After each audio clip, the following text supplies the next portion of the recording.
নমস্কাৰ শিক্ষাৰ্থীসকল, ই কক্সালে স্বাগতম জনাইছো। আশা কৰোঁ তোমালোক ভালে আছা। আজি আমি পঢ়িব ওলাইছো ষষ্ঠ শ্ৰেণীৰ অসমীয়া বিষয়ৰ উন্মেষ পাঠ্যপুথিৰ পাঠ নম্বৰ 7 তপনৰ কথাৰ প্ৰশ্ন উত্তৰসমূহ। আমাৰ আজিৰ অংশ হৈছে তৃতীয়। এইটো অংশত আজি আমি পাঠভিত্তিক অনুশীলনীত থকা প্ৰশ্নসমূহৰ 6 নম্বৰ প্ৰশ্নৰ পৰা আলোচনা কৰিম। 1ৰ পৰা 5লৈকে আমি ইতিমধ্যে আগৰ ভিডিঅ'ত আলোচনা কৰিছো। আহাচোন 6 নম্বৰ প্ৰশ্নটো কি চাওঁ। কোনে কাক আৰু কিয় কৈছিল লিখিব দিছে। ক নম্বৰ প্ৰশ্নটোত দিছে ইয়াতে দুটুকুৰা কেক আছে। অলপ পাছত উলিয়াই লৈ ঋতু আৰু তই খাবি। ডাঙৰ টুকুৰা ঋতুক দিবি। গতিকে কিয় কৈছিলে আৰু কোনে কৈছিলে আৰু কাক কৈছিলে সেইটো আমাক লিখিব দিছে। তপনৰ মাকে তপনক কৈছিলে। উক্ত কথাফাকি কোনে কৈছিলে? উক্ত কথাষাৰি আমাৰ তপনৰ মাকে তপনক কৈছিলে। আৰু কাৰণ কিয় কৈছিলে? ঋতুৰাজক বেছি মৰম কৰিছিলে। কোনে কৰিছিলে? ঋতুৰাজক তপনৰ মাকে বেছি মৰম কৰিছিল বুলি তপনে কৈছিলে। ঠিক আছে? তই সঁচাকৈ বৰ ভদ্ৰ ল'ৰা।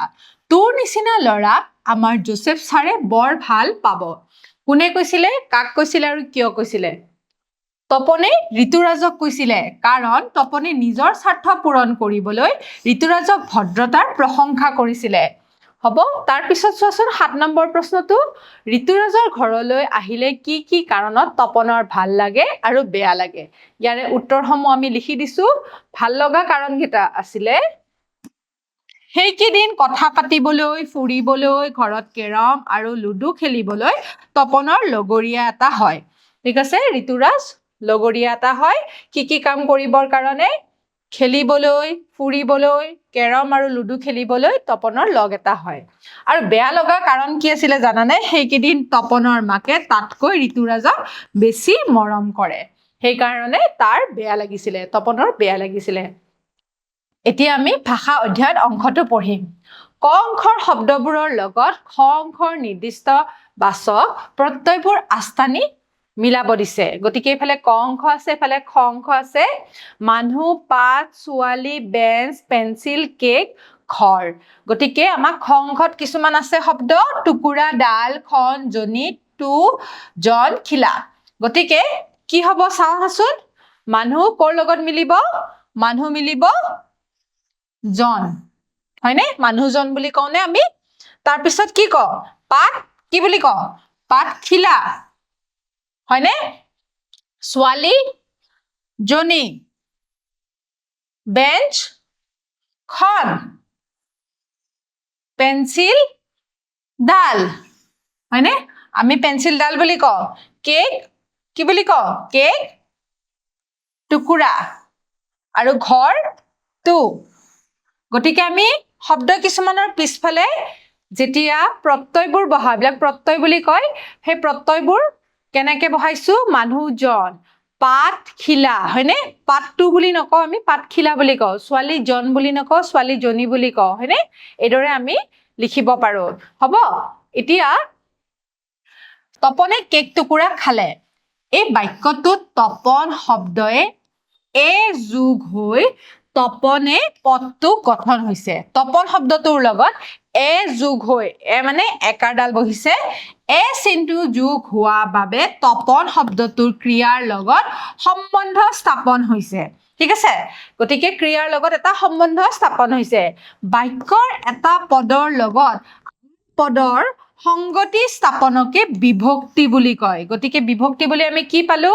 বাক্যৰ এটা পদৰ লগত আন এটা পদৰ সংগতি স্থাপনকে বিভক্তি বুলি কয়। নাম বুজোৱা শব্দ বা প্ৰাতিপদিকৰ লগত যুক্ত হোৱা বিভক্তিক শব্দ বিভক্তি বুলি কয়।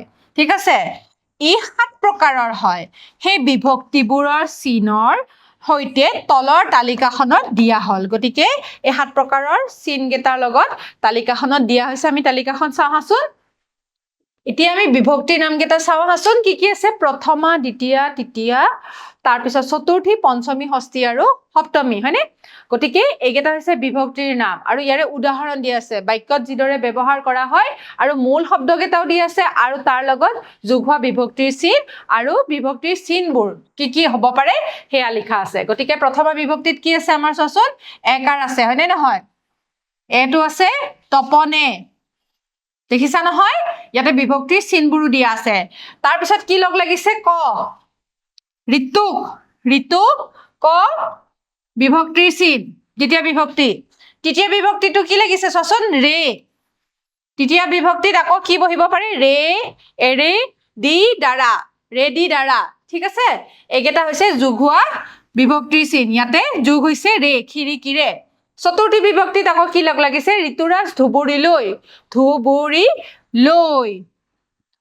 দেখিছানে লৈ অলৈ ঠিক আছে লৈ বিদ্যালয়লৈ তাৰ পিছত তাতে চতুৰ্থ বিভক্তি লগ লাগিছে তোমালোকে ধৰিব পাৰিব লাগিব যে কোনটো বিভক্তি লগ লাগিছে পঞ্চমী বিভক্তিত আকৌ কি লগ লাগিছে তপনহঁতে মেজৰ পৰা কি লগ লাগিছে মেজৰ শব্দটোৰ লগত পৰা শব্দটো লাগিছে ৰ পৰা মেজৰ পৰা গতিকে ষষ্ঠীত আকৌ কি লাগিছে চোৱাচোন সিহঁতৰ ঘৰত কোন আছে ইয়াতে ৰ লগ লাগিছে ষষ্ঠীত লগ লাগিছে ৰ আকৌ তৃতীয়ত আকৌ ৰে কিন্তু দেই তোমালোকে খেলি মেলি নকৰিবা ষষ্ঠীত ৰ লগ লাগিছে ৰ অৰ ঠিক আছে সপ্তমীত আকৌ কি লগ লাগিছে ত সপ্তমী বিভক্তিত ত লগ লাগিছে পথাৰত হ'ব গতিকে ষষ্ঠীত আমি ৰ লগ লাগিলে বুলি গম পালো ৰ অৰ ঠিক আছে আৰু সপ্তমীত কি লগ লাগিছে ত গতিকে এফালে তোমালোকে যোগ হোৱা বিভক্তিৰ চিনো দেখিছা বিভক্তিবোৰৰ চিনবোৰো দেখিছা ঠিক আছে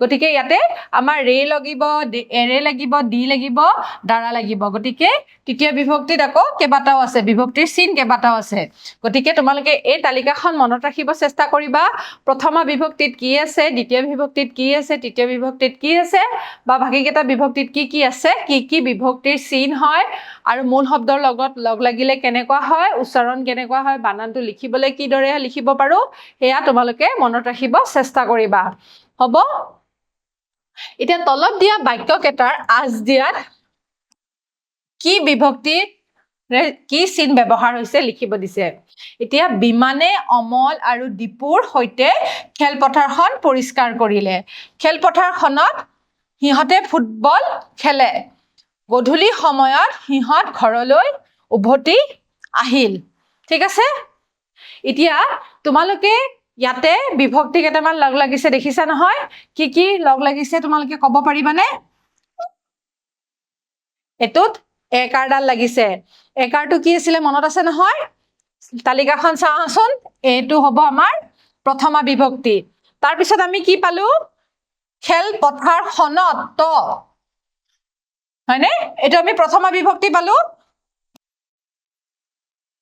প্ৰথমা বিভক্তি হয়নে নহয় এইটো আমি প্ৰথমা বিভক্তি পালো তাৰ পিছত খেলপথাৰখনত তটো ক'ত আছিলে ক'ব পাৰিবানে তটো চোৱাচোন সপ্তমী বিভক্তিত লগ লাগিছে গতিকে এইটো হ'ব আমাৰ সপ্তমী হ'ব ইয়াতে আমাক দুটা শব্দ দিছে আৰু সময়ত আৰু ঘৰলৈ ঠিক আছে তটোতো আমি গমেই পালো কি আছিলে সপ্তমী বিভক্তি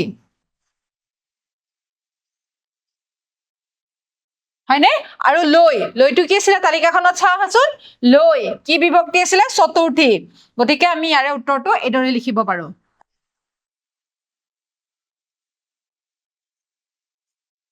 গতিকে ছাত্ৰ ছাত্ৰীসকল আমি বিভক্তিখিনি উলিয়াব পাৰিলো কোনটো বিভক্তি লগ লাগিছে তোমালোকে তালিকাখন চাই পেলাই উলিয়াব পাৰিবা বুলি আশা ৰাখিছো তাৰ পিছৰ প্ৰশ্নটোলৈ যাওঁ এবাৰ আমি জ্ঞান সম্প্ৰসাৰণ অংশটো পঢ়িম ঠিক আছে গতিকে ছাত্ৰ ছাত্ৰীসকল তোমাৰ ঘৰলৈ তোমাৰ বন্ধু বা আত্মীয় আহিলে তুমি কিদৰে ঘৰৰ মানুহক সহায় কৰা তোমালোকক এইটো লিখিব দিছে আৰু ক'ব দিছে গতিকে ছাত্ৰ ছাত্ৰীসকল আমাৰ ঘৰত যেতিয়া আমি আলহী আহে বা বন্ধুবৰ্গ আহে কি কাম কৰো ঠিক আছে সেইটো তোমালোকে নিজে ভাবি পেলাই লিখি উলিয়াবাচোন তোমালোকে মাহঁতক কিদৰে সহায় কৰি দিয়া তেওঁলোকক কিদৰে সুধপোছ কৰা সেয়া তোমালোকে ভালদৰে ভাবি পেলাই তোমালোকে লিখিবা বুলি আশা ৰাখিলো এতিয়া চোৱাচোন তপনৰ কথা গল্পটোৰ মূল কথাখিনি তলত দিয়া লিখন শৈলীত পঢ়োৱা আহা তপনৰ কথা কি আছিলে চোৱাচোন চৰিত্ৰ কি আছিলে তপন ঋতুৰাজ আৰু তপনৰ মাকৰ কথা আছিলে হয়নে নহয় তেওঁলোকে কথা কৈ আছিলে তাৰপিছত পটভূমি কি আছিলে তপনৰ মাহীয়েকৰ ল'ৰা ঋতুৰাজ কেইদিনমানৰ বাবে তপনহঁতৰ ঘৰলৈ ফুৰিবলৈ আহিছিলে মূল সমস্যাটো কি আছিলে জানানে কি আছিলে সেই গল্পটোত মূল সমস্যা আছিলে তপনৰ মাকে ঋতুৰাজ অহা কেইদিন ঋতুৰাজক বেছিকৈ মৰম কৰে আৰু ভালৰো ভাল বস্তুবোৰক তপনক নিদি ঋতুৰাজক দিয়ে। এতিয়া সমস্যাৰ সমাধান কি হৈছিলে? এই সমস্যাৰ সমাধানটো আছিলে তপনে বুদ্ধিৰে ডাঙৰ কেকৰ টুকুৰাটো খাবলৈ সক্ষম হৈছিলে। ঠিক আছে, গতিকে ভদ্ৰ আচৰণৰ কথা কৈ পেলাই তপনে ঋতুৰাজৰ পৰা সেই কেকডোখৰ খাবলৈ সক্ষম হৈছিলে। গতিকে এইটো হৈছে লিখন শৈলীত আমি পঢ়িছো। ঠিক আছে, এইটো লিখন শৈলীত পঢ়িছো। হ'ব, এতিয়া আমাক এটা গল্প দিছে। এই গল্পটো আমি ফাৰ্ষ্টতে পঢ়ি লওঁ হা। নবীন, ৰবীন আৰু গোবিন ভাই ককাই। এদিন সিহঁতক মাহীয়েকে ক'লে, তহঁতে আজি ভালকৈ পঢ়িছ নহয়, সেইকাৰণে এয়া ল 4টা চকলেট দিছো। ঠিক আছে, নবীন, ৰবীনক আৰু গোবিনক মাহীয়েকে 4টা চকলেট দিলে। মানুহ আছিলে 3জন, ল'ৰা আছিলে 3জন, 3জনৰ কাৰণে 3টা চকলেট নহয় 4টা চকলেট দিছে। ভালকৈ পঢ়িলে কাইলৈ 5টা দিম, পৰহিলৈ 6টা দিম। কাইলৈ কেইটা দিব? 5টা দিব আৰু পৰহিলৈ 6টা দিব। নবীন আছিলে মহাদুষ্ট। নবীন গোটেইকেইটাতকৈ অলপমান বুদ্ধিয়কো আছিলে। কি কৰিছিলে? মাহীয়েক আঁতৰি যোৱাৰ পাছত সি ৰবীন আৰু গোবিনক ক'লে, আমি হলো 3টা, যিহেতু আমি 3টা, তেতিয়া কি কৰিব লাগিব জানানে? চকলেট হ'ল 4টা। চকলেট দিছে মাহীয়ে আমাক 4টা। কেনেকে ভগাম? ঠিক আছে, এটা ৰবীন খাই পেলা, বাকী 3টা গাইপতি এটাকৈ খাম। গতিকে ৰবীনে এটা বেছি পালে আৰু বাকীকেইটা এটা এটাকৈ খালে। মানে 3টা পাইছে আৰু ৰবীনে মাত্ৰ এটা পাইছে বেছিকে। ৰবীনে ভালেই পালে, গতিকে ৰবীনৰ 2টা হ'ল, হয়নে নহয়? তাৰপিছত চাওঁচোন, পাছদিনা মাহীয়েকে সিহঁতক 5টা চকলেট দিলে। নবীনে চকলেট ভগাবলৈ লৈ ক'লে, 2টা গোবিনে খাই পেলা, বাকী 3টাই গাইপতি এটাকৈ খাম। গতিকে কি হ'ল জানানে? গোবিনে কেইটা পালে সেইদিনাখন? গোবিনে আকৌ সেইদিনাখন 3টা খাবলৈ পালে। বাকী 3টা গাইপতি এটাকৈ খাম, গতিকে এটা এটাকে খালে আৰু গোবিনে খালে 3টা। ঠিক আছে, পাছদিনা মাহীয়েকে 6টা চকলেট দিওঁতে গোবিনে পোকে খোৱা দাঁতকেইটা উলিয়াই হাঁহি হাঁহি ক'লে, আজি ভগাবলৈ দিগদাৰী নাই নহয়, গাইপতি 2টাকৈ পৰিবই।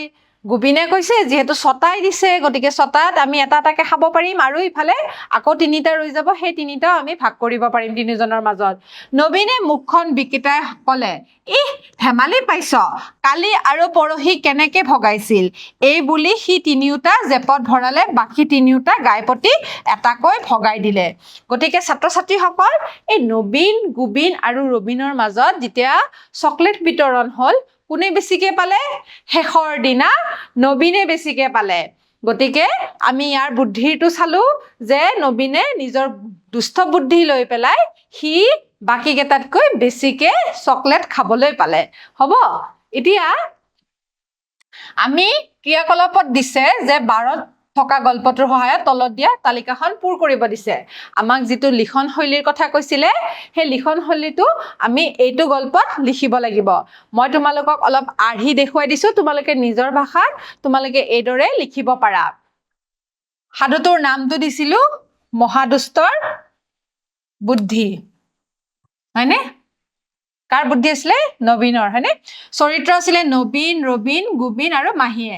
পটভূমি আছিলে চকলেট বিতৰণ। মূল সমস্যা কি আছিলে জানানে? নবীন, ৰবীন আৰু গোবিনৰ মাজত চকলেট সমানে ভগোৱা। সমস্যাৰ সমাধান কিদৰে কৰিছিলে? নবীনে কৰিছিলে, হয়নে নহয়? নবীনে কি কৰিলে? নবীনে নিজৰ দুষ্ট বুদ্ধিৰে বেছিকৈ চকলেট খাবলৈ সক্ষম হৈছিলে। শেষত সমস্যাৰ সমাধানটো কি কৰিলে? চকলেট বিতৰণত নবীনে নিজৰ দুষ্ট বুদ্ধিৰে সিহঁতক অলপ মূৰ্খ সজাই পেলাই বেছিকে চকলেট খাবলৈ পালে।